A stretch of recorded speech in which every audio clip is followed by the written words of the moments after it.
Kalian, pada saat kesempatan pagi hari ini kita akan membahas mengenai sistem pembayaran, ya. Yang mana sistem pembayaran itu merupakan suatu cara, ya, yang berkaitan dengan pemindahan sejumlah nilai uang dari satu pihak kepada pihak yang lain, dalam kegiatan ekonomi tentunya, ya. Sebagai contoh, ketika kalian membeli pakaian, ketika kalian membeli makanan, ketika kalian membeli baju, tas, ataupun bentuknya apapun, ya, maka itu jelas pasti memerlukan yang namanya uang. Jadi uang di sini itu adalah sebagai alat pembayaran, sementara eh, transaksi yang kalian lakukan, yaitu ketika kalian membeli atau menjual, itu merupakan suatu tata caranya aja, ya. Jadi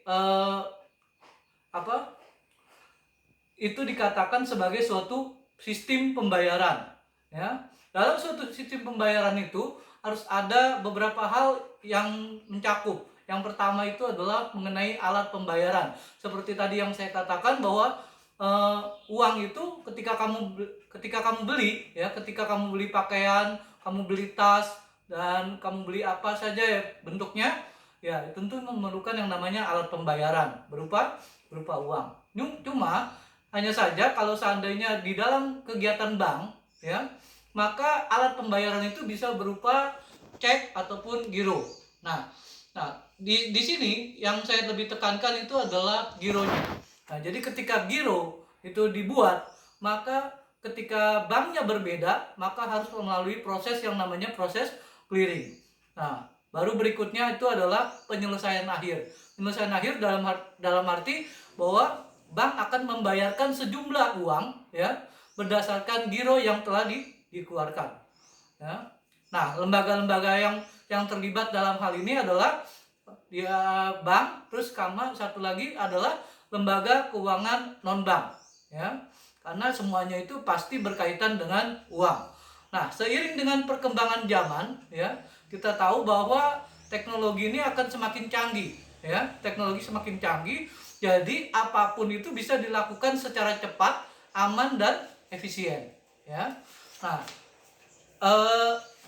itu dengan begitu, ya, maka kita bisa tahu bahwa kemajuan teknologi itu menjadi faktor yang paling utama dalam melakukan sistem pembayaran, ya. Contohnya apa kira-kira? Ya, salah satunya itu adalah ATM, ya. Jadi ketika ATM kamu gunakan, ya, itu kan merupakan produk bank, ya. Itu bisa namanya transfer sama mengambil uang, ya. Terus kemudian kartu debit, ya. Kartu debit itu berarti kartu yang bisa digesek, ya. Dalam artian ketika kamu mungkin membutuhkan uang, maka kamu bisa mendebet uang yang ada di bank, ya, dengan kartu debit tadi. Kartu kredit itu fungsinya untuk apa? Ketika kalian misalkan makan mungkin di restoran, ya kan, kamu nggak cukup uang atau nggak bawa uang cash misalkan gitu kan, maka kalian tinggal gampang untuk menggesek yang namanya kartu kredit, ya. Artinya bank terlebih dahulu itu akan membiayai kamu, ya.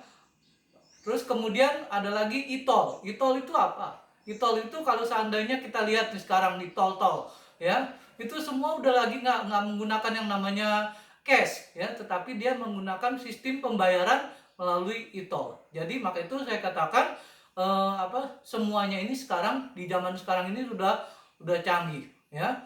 Nah, Bank Indonesia sebagai selaku daripada bank sentral di Indonesia itu tugasnya itu adalah menjaga stabilitas daripada nilai tukar rupiah sebagaimana yang diamanatkan di dalam Undang-Undang Nomor 23 Tahun 1999, ya. Dia memiliki peran dan kewenangan. Yang pertama itu adalah mengatur dan menjaga kelancaran sistem pembayaran nasional. Yang kedua adalah memberikan persetujuan dan perizinan atas sistem pembayaran nasional. Jadi dengan kata lain, kita bisa berkesimpulan bahwa peran dan wewenang daripada Bank Indonesia itu, ya, yaitu yang tadi sudah saya sebutkan, mengatur dan menjaga kelancaran serta memberikan persetujuan dan perizinan, ya, maka kita berkesimpulan bahwa Bank Indonesia itu adalah bagian daripada lembaga keuangan, penyelenggara daripada sistem clearing, ya. Nah, itu aja dulu yang bisa Bapak berikan pada kesempatan pembelajaran hari ini. Biarlah itu boleh bermanfaat bagi kehidupan kita di masa-masa yang akan datang. Terima kasih.